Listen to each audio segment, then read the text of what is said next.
table. Lou, is it too much to expect that maybe we would see them follow up on what they've been complaining about? Well, Ed, I can only speak from my experience, and as a small business owner, as a person who runs his own business, my health care has been terribly affected. We're on our third or fourth policy, still trying to find it. People like me that self-insure have been nothing but hurt by Obamacare. I'd like to see the whole thing repealed, but of course, we only have one piece of the government apparatus. How have you been hurt? Because I used to have insurance that I liked.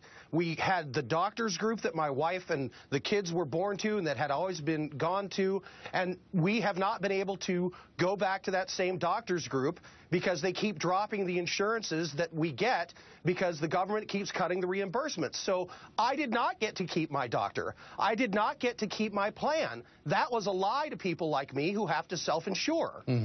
Well, but you're not being denied. That's the big thing. You just have to pay a little bit more. That's all. I mean, well, nobody in America is, and if one of your kids gets sick, you're still going to get insured. So I'm not quite sure. I mean, if we look at the previous year's health care, we've seen double-digit increases. So where's the hurt? I mean, it's not going to be a perfect world. You can still get insurance.